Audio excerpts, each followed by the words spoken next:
Hello, everybody. Welcome to the Heron Heads podcast, your first stop for all things Supporter Shield champion Inter Miami. My name is Julio, and I'm joined today by some friends and fellow Inter Miami fans, Dave, Chris, and Jose. And on behalf of the guys, we want to thank you for stopping by and joining us on the Heron Heads podcast. I think I already said it, but it's your first stop for all things Inter Miami. If you'd like to support us on Patreon and get a shout out like our wonderful friends Chao, Mariví, and Matias, you will find a link in the description wherever you are listening. You will also find links to our Discord server and to our merch store if those things interest you. But without further ado, we're going to jump into a preview of the season finale. I kind of can't believe we're already here. I say already, but it's been a long season. But I can't believe we made it to the end of the MLS regular season. And importantly, Inter Miami have a chance to break the all-time points record for the MLS. So we'll get into some discussion on what that means and how much they should really go for that. And also we'll just touch on some of the things that happened over the international break that we just went through with some performances from some key players. But before we get to that, how you guys doing tonight? Messi hat trick, bro. I mean, finally, we've been waiting for that. Like we thought it was, we wanted it for Inter Miami. Well, we wanted it for Inter Miami, but hey, man, just gets into international time and puts Bolivia to, just to cry. He wasted the hat trick on them. For real, man. It's supposed to be first. God.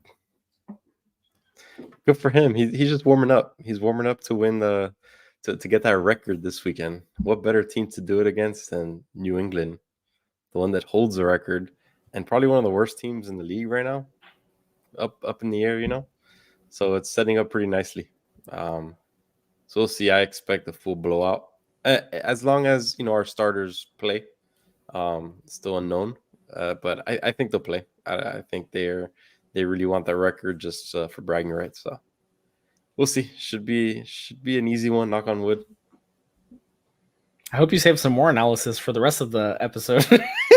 That's all I got. So I thought the question was how are you doing? Chris just gave his entire synopsis on what's going to happen on Saturday. That's how I'm doing. I'm doing good, guys. I mean, it's another day, and I'm ready for one last match for regular season play, and you feel good because we have the playoffs locked up, we have the Supporter Shield locked up. And like everybody mentioned here, we have an opportunity for history, and that makes me a happy camper. So let's get into the show then. Let's get into the What are you show. wearing, Jose? So, I thought I should beat you to it. I figured Panther season just started, and I bet against them yesterday, so I feel terrible.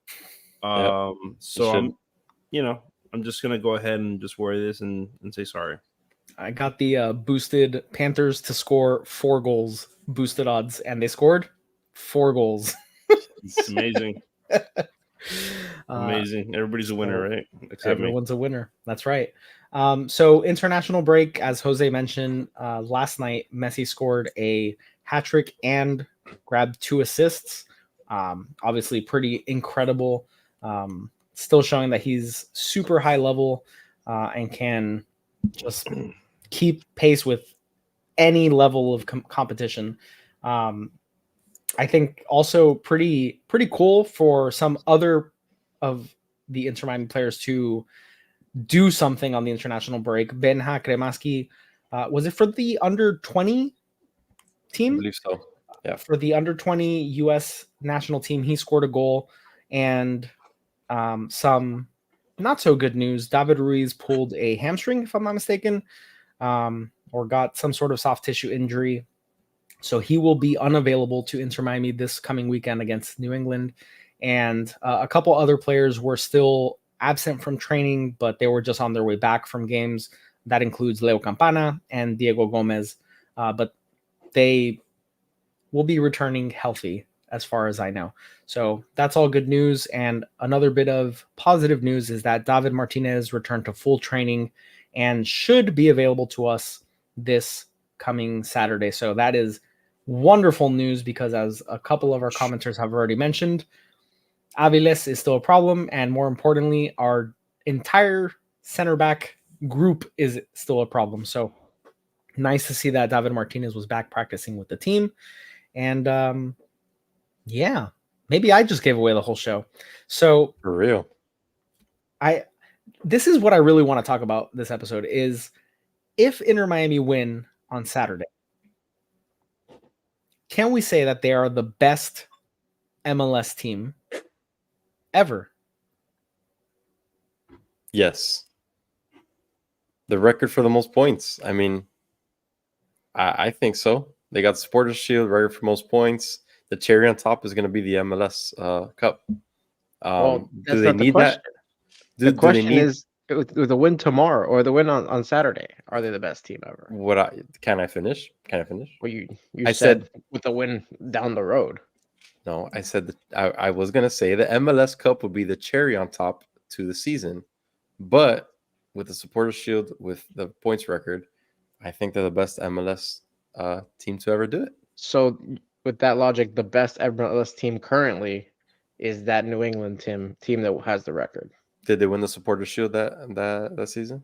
Well, if they have the most points, I'm assuming they got the Supporters Shield. So yeah. So that's the best. So the fact that maybe a year ago you didn't even know that team existed, you would say that was the best MLS team ever. Yes. No, I disagree. I think it's important to get that. It's great. It's another feather in the cap of Inter Miami. But to be considered the best MLS team, I would need them to really dominate, not just in season, but throughout the tournaments as well. So big props for getting the Supporter Shield. Be fantastic if they get the record. But I think that they can dominate through the playoffs and not get this record and be considered the best MLS team ever. I think if they win on Saturday and they get that MLS Cup, then for sure stamp it in gold. This is the best team ever. For like they can't debate it. But I don't think getting this record alone makes them the best MLS team ever. Correct. I totally agree with David. This makes for a terrible show. Oh, that's all. That's it. Okay. You want to guide us to what would make this show better? No, nothing. Wow, fantastic. Great insight from you, Jose. An interesting subplot is the team that holds the record is New England Revolution, if I'm not mistaken. And the match in which they set the record was against Inter Miami. So it is a very fitting situation here where now we play New England for the rights to that record. I think that's a cool sub storyline heading into this match. It's that meme. It's like, look at me, I'm the captain now. You guys hear me? Yes, just like that. All right, so yeah, I mean, I agree with David that makes for a terrible show, like I was saying before, because typically when we disagree, that's when the comment section is going crazy and everybody agrees with me, everybody disagrees with David. But in this particular scenario, yeah, if they're the best, they have to win. They have to win the playoffs as well. You know, they got to come away with that as well. Because now I will say one thing, like where I agree with Chris. Would you say this is part of the best that the MLS has been since inception right now, as far as the level of play, the teams right now that they're going up against, the amount of players? I mean, the Los Angeles teams right now they're just continuously getting everyone's just literally following exactly what we said as the blueprint to become successful, to garner all this publicity, all this popularity. Everyone's trying it in different ways, right? So I only imagine this league getting better and better. I sent it to you guys. You guys didn't really care.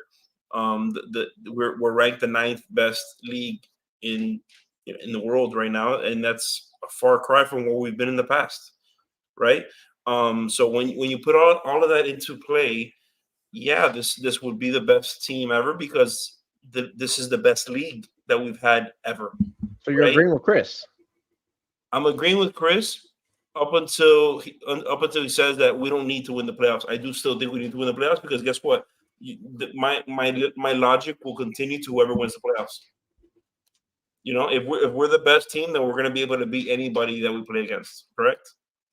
Did you know Yeah. that this Miami team also has the most goals scored this season, and they're also top 10 for the least amount of goals against this season in the MLS?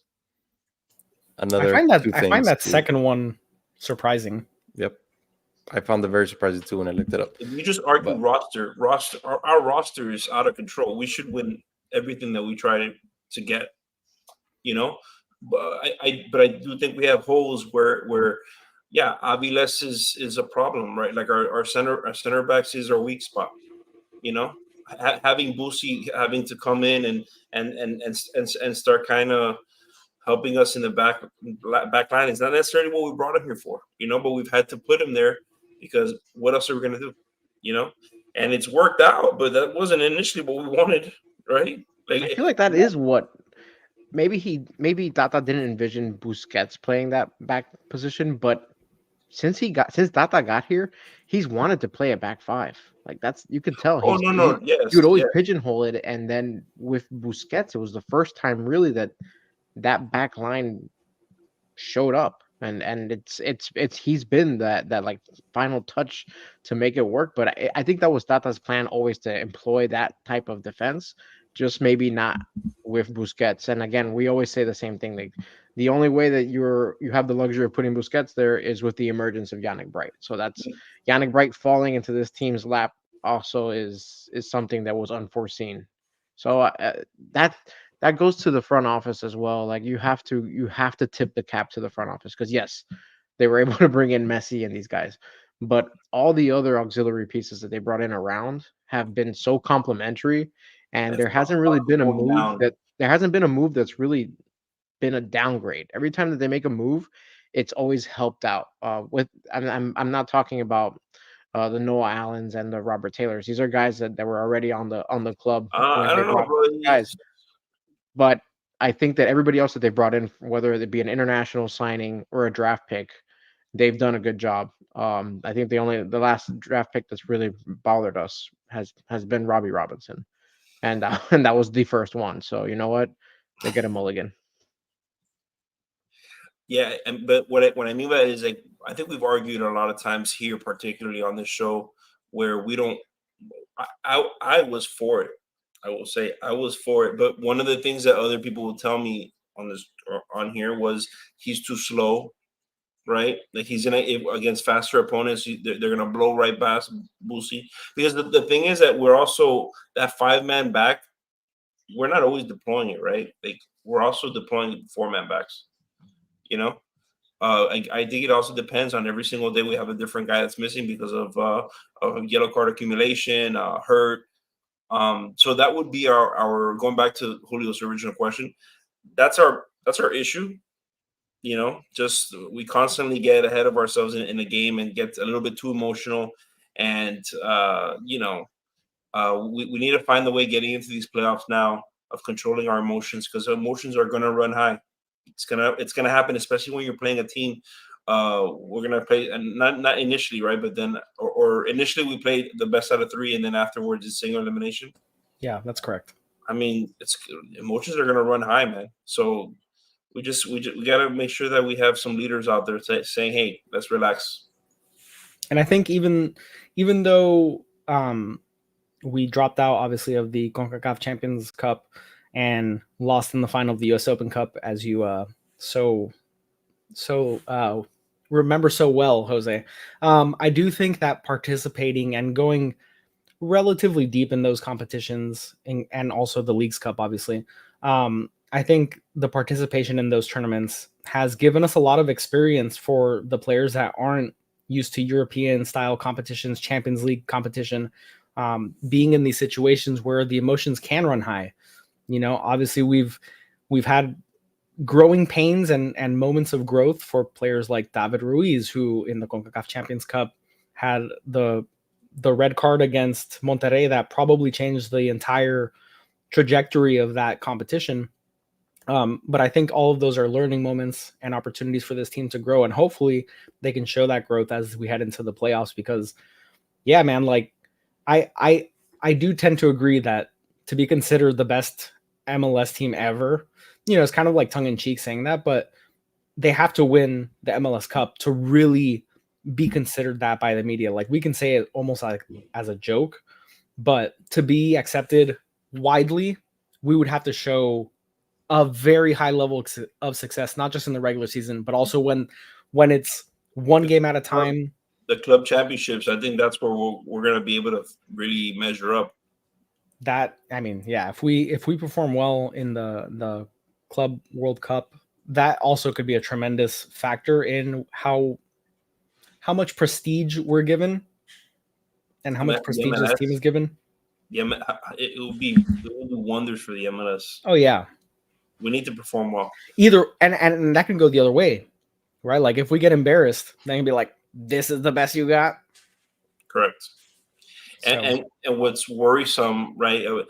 Now we're looking at next year, right? Because I want to relish in this year, because this year's fun, and we have fun players, and we're in it, and this is what we wanted all along, right? To be in this position, or we won the Shield, and we're heading into the playoffs, and everybody's looking at us like, I'd rather not play them. Straight up.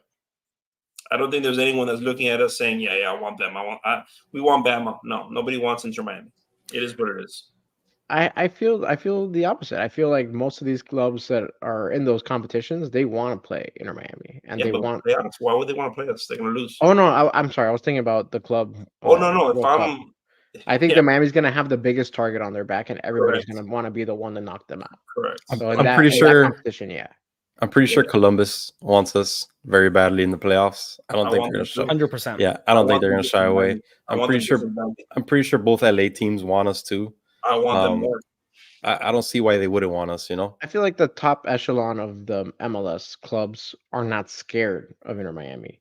I'm sure that I think they all feel merited, that they're good, and they probably all feel slighted at the attention that Inter Miami gets. So I feel like all those clubs would absolutely relish the opportunity of knocking us out of the tournament. So that's that. Now, if you're talking about some of the mid-tier teams, yeah, those guys with no real star quality players, yeah, they probably don't want to see us, because they will feel the pressure of not only the tournament but also going up against the behemoth of the Barcelona guys. And just like they wouldn't want to face any of the upper echelon MLS teams, they wouldn't want to face Columbus or LAFC or LA Galaxy, especially in it's out of 3 games. Yeah, right? Like, the best of 3. Like, it's honestly, it's really beneficial for the really good teams, because it gives you an opportunity to get your legs underneath yourself and be like, okay, let's get up to speed for this tournament style. And, assuming nothing silly happens in the first game, like, you can really play through and work through what you want to do, because playoff football is definitely different from regular season soccer. But I think that really benefits us. I mean, we're playing either DC United or Montreal. Neither of those teams spark any sort of worry or fear in my mind. But as we get forward, I think, realistically speaking, I think when we get into the conference final, which would likely be either against Columbus or Cincinnati, I think at that stage, none of the remaining teams will fear a matchup against us. But I think the early rounds, we played them enough, and it's inevitable. What I'm saying is, when I say that, when I said what I said about that, is in the sense of they'd rather we lose. They'd rather not play us. You know what I'm saying? I mean, yeah, but I would also rather Columbus and Cincinnati and LA lose. Yeah, I would rather the easiest path possible, of course. Correct. I think that's just like a common denominator across all clubs. No, I want to see Columbus. Okay. You just said no. If they got knocked out before, great. He wants to spark debate. He thinks this is his first take. He wants to be able to say that now, so that when we do see him, he's like, "Oh, I want to." You're gonna have this bit for later, and I'm gonna be the one that says, "Yeah, I want to see Columbus." Jose, what happened to your microphone and headphones? I was just gonna ask that. It said malfunction. It was working fine. It was, and it said malfunction, and then I took it off, and now I'm talking to you guys freely. You know what I'm saying? How are you liking that? Feels nice. Feels nice. Feels free. I'm using my hands more. Yeah. Feeling pretty good. All right. Fantastic. Should we talk about the game against who do we play? DC United? Revolution. Revolution? No. The last match that happened before the international break. Oh, Gotcha. Where So we had to win to keep the hopes of the record alive. And we did in very dramatic fashion. And then we didn't do a recap of that game. was it I wasn't Toronto? even here for that, so It was Toronto. Yeah. Yeah, Chris was gallivanting around Europe. I saw the very end of it. I think it was. I It don't was the remember. only part you needed to watch. Yeah. Yeah, Because it was a 4:00 match. Yeah. it was Toronto. Thank you for correctly saying that. And guess who came to save the day? Yikes. Was loud. It deserved to be loud because you know what? I was hype after that goal. I was hype because it's cool to have a chance to break the record. It's cool when Campana comes on and does something because it brings my heart joy. And I also really love, and I hope we see this more in the playoffs genuinely and not sort of memeing right now, but I hope we see more Suarez Campana. Because that Feels play, nice. dude, if you watch nice, that yeah. play, the ball that Suarez puts into Campana is more impressive than the finish by Campana, which was pretty nice. Like, if you go back and watch, Suarez one times across that like bends in and out and lands perfectly at Campana to handle it between two defenders and shoot. I had to watch it back a couple times because I couldn't believe that Suarez was the one that fed him that ball. I was like, It was no, incredible. it was too nice. And it too was nice. interplay. It was Mhm. Campana got it sort of towards the middle of the pitch, played it out to Suarez. Suarez played it back. Campana hit not the best pass back out to Suarez, which was kind of bouncing. And then on the half volley, Suarez played it back in to Campana, who was in space between two defenders, and he netted it home. Goal of the match day, by the way. Campana's had a pretty nice ending to the season after a I very rough agree. start. I think the last few matches he's really caught some fire, and hey, I don't know if I'm so confident that I want to see Tata switch it up and have him in there with Suarez. I don't think I'm that confident on it, but I think in a late nicer. game situation, I think it works well. I agree with you. I don't think I would want to see it from the beginning of a match, but I like it as like we need a goal. Let's throw Campana in there and not take out Suarez.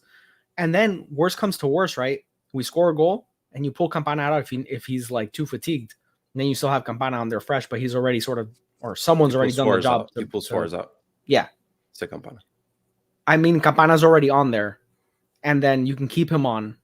Suarez comes off, and let's say like a Matias Rojas or someone else can come on to see the rest of the game out if the job has been accomplished. But I really like that, man. We've talked about it, the times that it's happened, and I think maybe bar one or two times, it's always had a very positive effect on the attack. So I like that little wrinkle. You feel that Campana has more of a sense of where to be with that two striker formation. Versus Toronto, by the way. I'm sorry? It was versus Toronto. Yeah. Yeah, we all said that. I thought I heard Julio say DC United. I was like, I don't think I did. Dave then said Toronto. Welcome it's to the show, headphones Jose. or lack thereof. Yeah, I can't hear you, man. He's just reading lips. He needs subtitles. Yeah, but this is true. The rest of the match was really uninspiring, kind of sloppy. Do you know who the man of the match was for that game? I have no idea. Campana? Okay. Smart. Okay. Campana. Let's go score. That's so boring, Chris. What do you want me to tell you? Chris was not watching the game. I wasn't even watching. I don't even think I watched that game. I don't remember. Very good. It is good stuff. Good stuff. Leo Campana 7.6 and Noah Allen 7.6, but Oscar 8.1, baby. Hey, he looked good, man. He looked great. He actually looked quite good. The goalkeeper. Oh yeah. I mean, he had a clean sheet, right? Yeah. Yes. And he made some nice saves. He moved around pretty well. I feel like he Is it really every time showed. Drake is not at net? It's just a clean sheet every We single have a time. better chance. We have a better chance at a clean sheet Well, when every he's not time. in. I think we're at every time right now. He has. I don't think it's every time because I think what's the name of the It sounds of the, way better if Dos it's every Santos. time. I think Dos Santos has conceded goals, but Correct. he also has a clean sheet in his Correct. repertoire. So not Correct. every time, but we have a Are- bigger chance of a clean sheet without Drake. Jose, are you calling for Drake to be replaced? Is that what you're trying to say? I mean, if Oscar keeps having clean sheets, why not? You know what I'm He saying? just thinks it's curious keeps and having- interesting. I just think it's curious and interesting. Yeah. Netminder controversy over here. I really liked Ustari and how he commanded the box and the back line in a way that I felt was very veteran-like. I was about to say it was a veteran approach to I that mean- to that spot and not a novice. Unfortunately, that's Drake's biggest issue is that he is relatively new to the position. So it's not he doesn't have the intricacies. You can tell there's a lot of lapses in judgment and things like that. While you have a veteran like that, you don't have those lapses, and it's just solid play, and he can actually read plays coming before they happen. So it is Look, maybe it is something that Let me Tata throw has you a to fun- let me just throw you a fun stat. Julio's so giddy over there because I'm sure he already knows what I'm gonna. No, I don't. I just like that you just come in. What do you think I'm gonna? Let me just come in here real quick and throw you a fun stat. Yeah. What do you think I'm gonna? What do you hate the most about Drake? You particularly. Oh, What do you hate? passing. He's Yeah, awful at passing. Okay, passing. Ustari Okay. was good. Yeah. Okay. 87% accurate passes. Yeah, he was by good, Oscar. man. He was Drake good. in the last game. Drake. Okay, the last game, which he had a great game. 63%. He had a great game. He had a 7.6 rating versus Columbus. Right. He not a bad game at all. Oh, but he gave the ball away so much at the end. 67% accuracy. It's a big difference, man. Jeez, yeah. It's a big difference, and it's like, why doesn't he just understand? Just get it. Just tap it in. But he saved a penalty. Well, but that's That's why a fact. But that's why Yeah. he's there, right? But Yes. that's why he does well. But it's But like, here's the thing. damn, every other like regular play is not a regular play for him. You know what I'm It saying? makes you hold your breath a little bit. Yeah. Seeing Well, it's not Ustari. holding my breath anymore, Dave. I already know what's going to happen. He's kicking it. It's going to be intercepted by the other team. It's a turnover. I agree. That's it. I'm in the same mind frame It's as not you. like what's going What to I- happen. No, that's what's going to happen. What I like about seeing that in Ustari is that I'm hopeful that in training, Drake is learning some of that. Some of it, man. Give me an inkling of understanding of how to command the box and how to find the pass and be able to play the pass appropriately, man. That's Get to 75%. That's what you're saying. It's Imagine not how even the good we would passing; be. it's just being able to like control the box. Like you can tell sometimes you can see the panic in his eyes sometimes when he's setting up walls and stuff like that. He's just like, I hope this Listen, works. we could put Noah Allen to shadow Virgil van Dijk. He's not going to be Virgil van Dijk. I promise. You can put That's him in his correct. shadow. Easily. Put like three of them in his shadow. Yeah, listen, I'm hopeful, but worst comes to worst, I really liked what I saw from Ustari, and I'm glad you sort of brought him up as his rating indicated. I thought he played a really good game, and he honestly was one of the bright spots of that game. Noah Just Allen as well. visually. Yeah, Noah Allen at center back again, a revelation. Yep. Dave, your thoughts? I mean, I could pull my pants down in this thing, and it'll also be a revelation. It doesn't mean anything. With it. Wow. Speaking of Noah Allen and Virgil van Dijk's shadow. Oh my god. Very good. Yeah, but listen, when Campana scored that goal in extra time, I was so happy. I was really excited for the team to be able to now go for the record. I think that's so cool, man. Like that's such a it does give some validation, I think, to the project.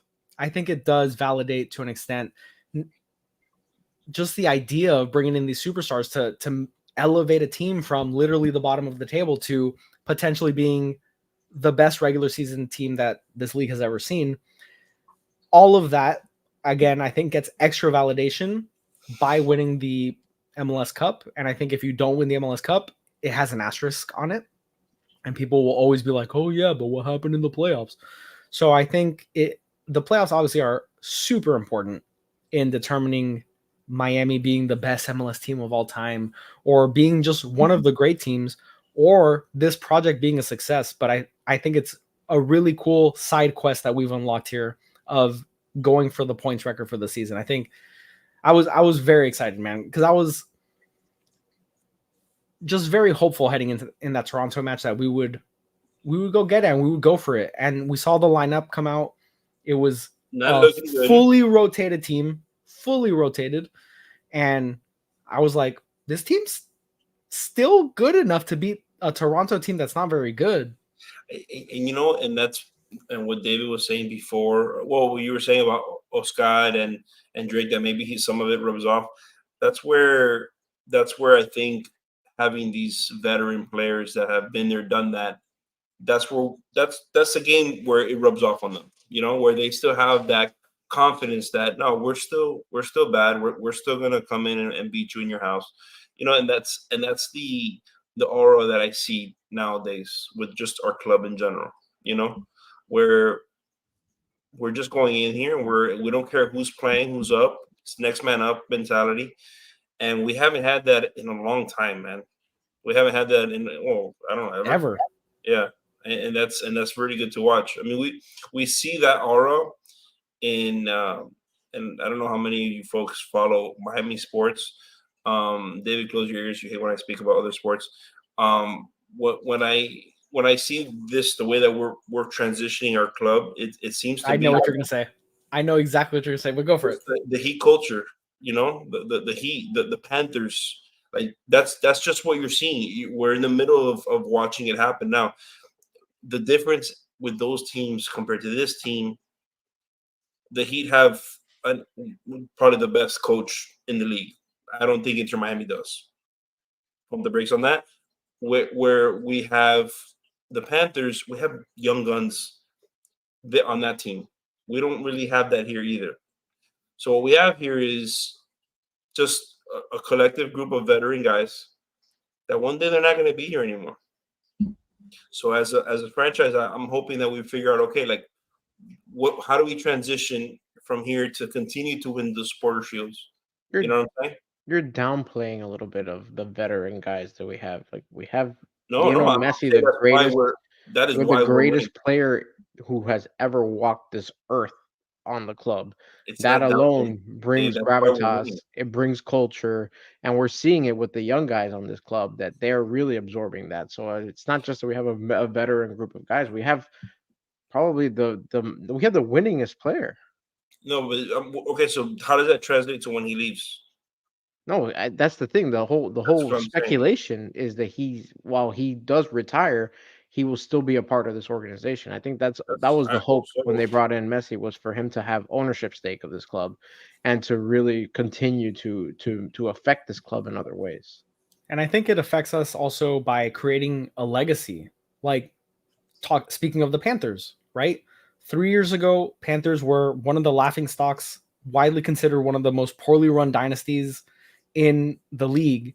And over the past 4 or 5 years, they've changed completely on how the perception of Thank you. Thank you, Troy. Thank you, guys. Thank you. We appreciate it. Gotta say thank you. Yes, thank you. Really appreciate that. That's very nice. Thank you for the super chat, Truck.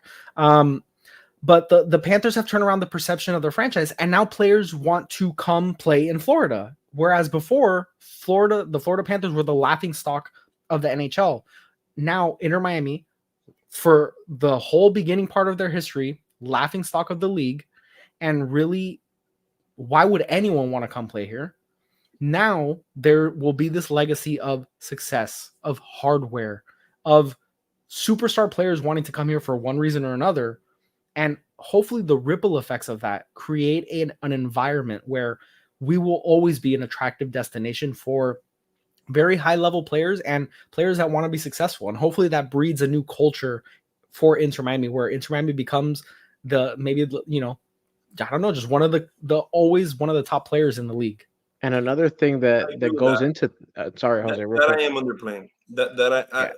I wasn't. I don't think I was underplaying David, the veterans, because I do think that's why we're winning straight up.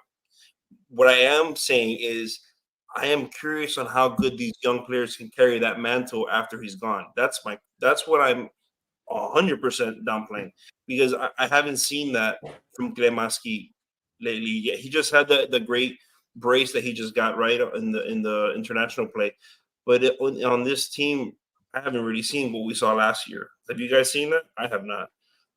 David Ruiz, now he's hurt, but up until now, I haven't been very enthused with what I'm seeing there. The only guy that's young and actually doing something right now, I hate to tell you guys, is Noah Allen. You're wrong. It's What? Gomez. No, It's Gomez Jesus is the Christ. one. Gomez is not going to be here though. I understand that, but that's somebody that we No, brought up within the system. I'm saying after this year. After this year, who are we You're looking moving at? the goalpost on us. Yannick No. Wright.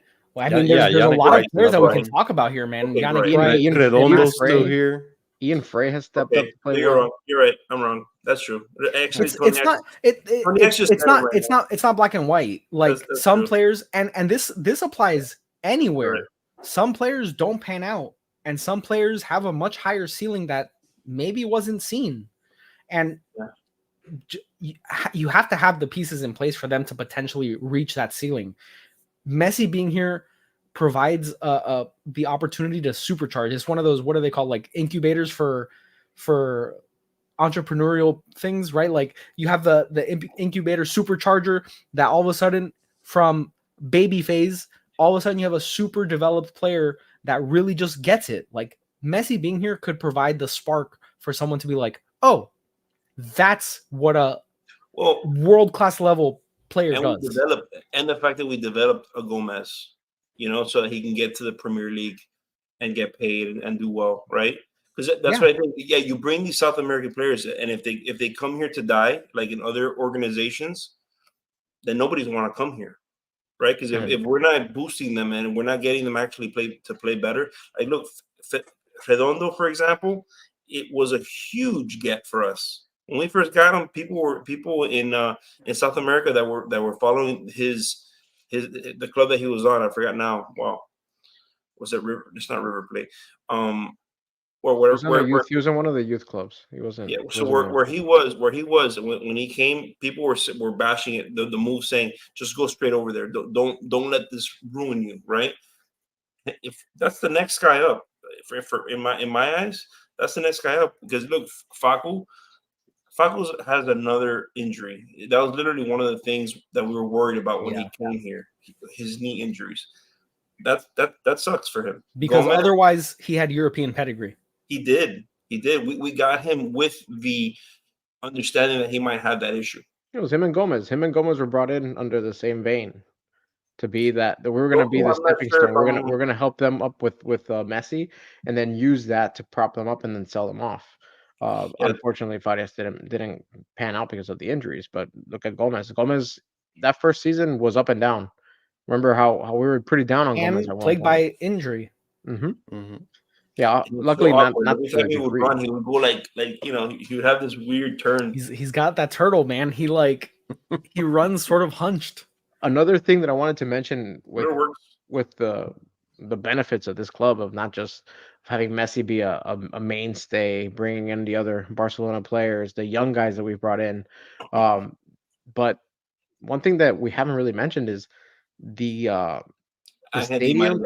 No, the stadium and the complex that we're building in Miami is going to be state of the art. It's going to really put to shame every other MLS complex that exists right there. And as well as it's going to be a hub for growth, internal growth locally, and being positioned in Miami, which is the gateway to the Americas. You're going to have a ton of people from all around the world really coming here to and think about it. You're going to be able to train, knowing Messi's in the building. Like that's what's a bigger call to have somebody come to your facility to be brought up within your system. Like we see now, I think it's at Philadelphia that has Kevin. That's a 15-year-old sensation. We're going to be able to really be able to harbor those types of talents, and we're gonna. I think that Messi's gonna. I don't think he's gonna play here, obviously, long term. But I do think he's going to have his hand in this system for a long time, and just having him present and having those facilities and the capabilities that we're going to have is going to be massive for this club moving forward. Yeah, and I was gonna mention, not that in depth. I was really nice about the stadium and all that stuff, props. But I was gonna mention about our academy. Our academy is still so young. This is only the fourth season of this team, right? And look how many players that we've brought out of there. Yeah, we rank on Noah Allen a lot. Kermaski's been a bright spot. Ruiz has been nice sometimes. This year's had a down year, but look, we're just in this short amount of time we brought up Frey, exactly. We brought up this young talent. To David's point, I mean, the sky's the limit right now going forward. So the academy is something to keep a close eye on as well. Mike, we definitely talked about the hat trick. Amazing. Yeah. I also mentioned that I'm very sad that it happened with us. Do it in the real competition is what Jose said, I think, verbatim. The Jose army knows better. Oh yeah. So I think we'll definitely make the official stamp on the success of this team with the performance in the playoff, but I think they go for it Saturday. And I guess we'll sort of round it out by looping back to the match preview here. What are we thinking? Is Dave Stradamus in the building, by the way? No, I don't think so. But just loop. Hey, I was surprised too. Take it away. You just keep it under your sofa. I think his wife just threw it over to him. So a lot of people thought after we wrapped up that supporter shield that was going to be it. They weren't going to risk injury to really chase after this record. It was just too many wins required in a row in such a short amount of time that they decided that let's not push it. But they handed the microphone to Jorge Mas after they wrapped up the supporter shield, and he said, "This was our first goal." He goes, "We have another goal coming up, and it's to get that record." He said that in the moment. I understand it's heat of the moment, but I think that if he said it, it's because it was already in his head, and I think if it's in his head, it's in every single player's head as well. So I think that they're going to go for it, and we might not see the Barcelona guys start, but I think that we'll see a mixture of them starting, and I think they all play. And I think we're going to get this one. It's going to be a nice, relaxing 3-1 Inter Miami victory. Yeah, I'm with Dave. It's one of those things that we're playing a team that in the last 9 games have only won once. We're playing a team that they just lost to Columbus, the team that we just beat Columbus. They lost 4-0 to Columbus. I'm not scared of Columbus, but yeah, I'm not, 4-0. Come on. I'm thinking 5-0 because we're that much better than them, and we have a record to get, and we didn't come here to get just a few trophies and a few records. We came to get everything. So yeah, it's gonna happen, folks. Lock your bets.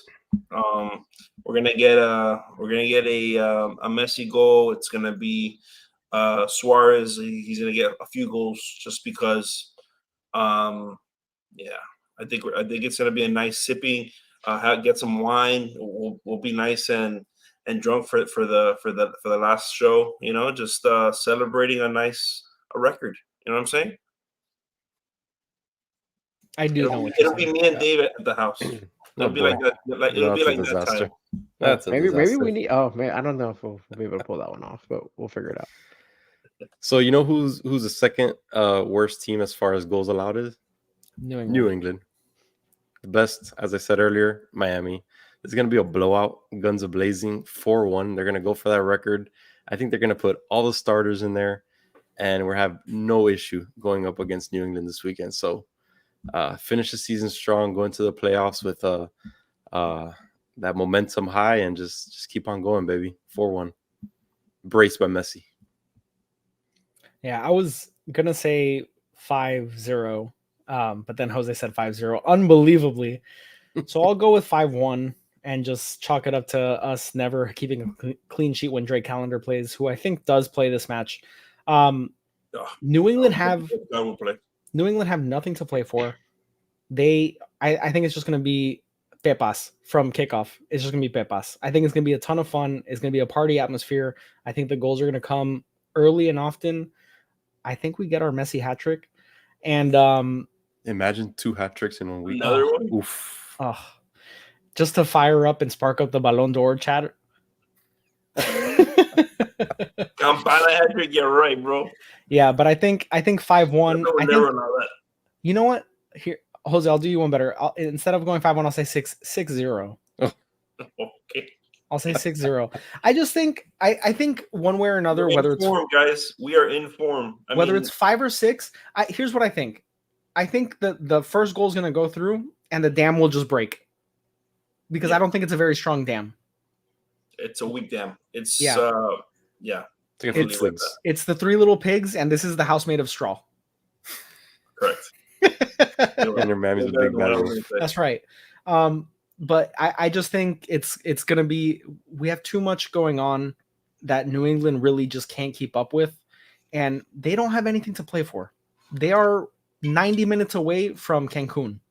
So for them, it's just like, let's go to Miami, let's play this game, let's go to South Beach. Let's take our Messi jerseys and let's have them sign at the end. Yeah. Great. Right after his hat trick. Yes, Tata is our coach, and he notoriously is a choker.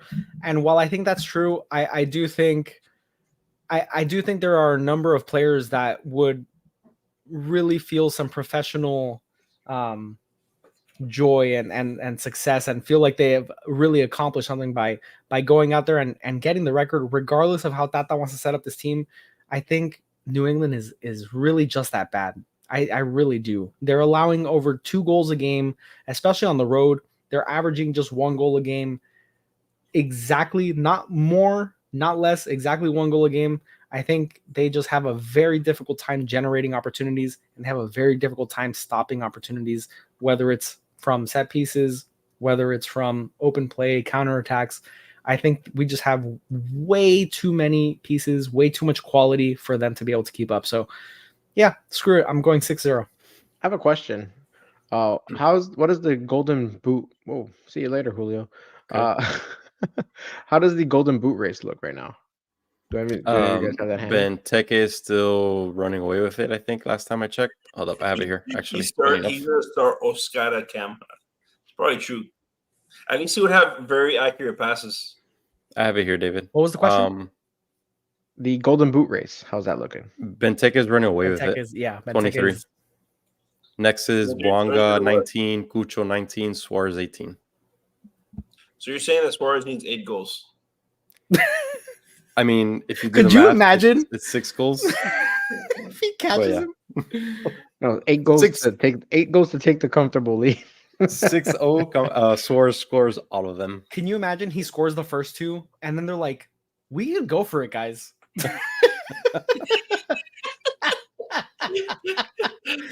It's just fire at will. They just look at his knees.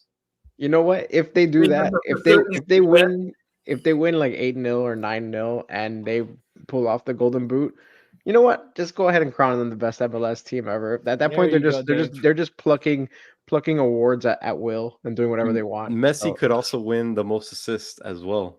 He's 4 behind right now from the leader. So if he assists Suarez on all 6 of the goals, I would say that's more likely than Suarez winning the golden boot. Yeah. None of those are likely. No, but of the 2, I would say the Messi getting 4 assists is more likely than the Suarez scoring 6.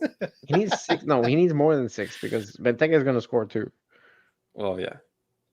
I'm going to tell you, watching Benteke, I watched him the other day. What a pleasure.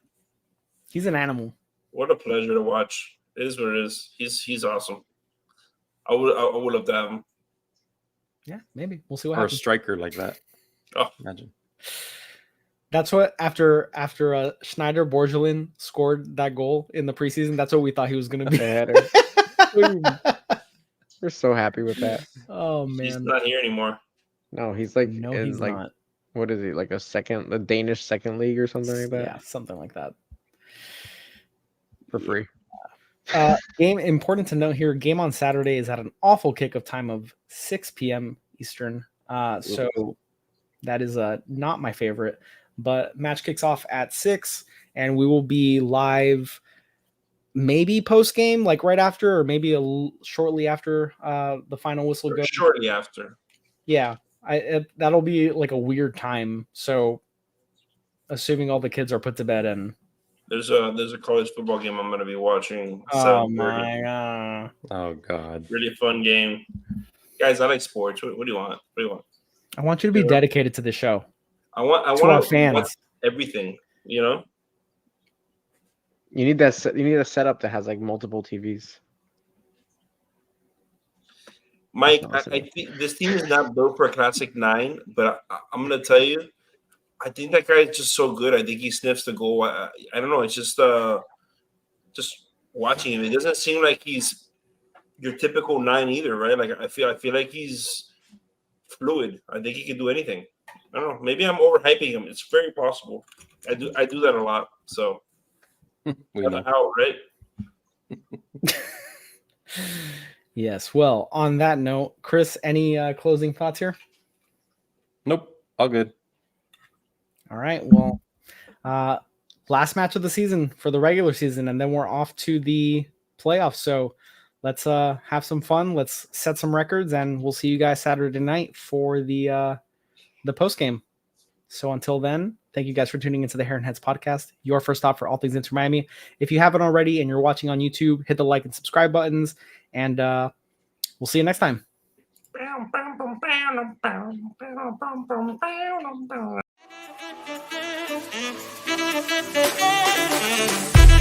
Thank you.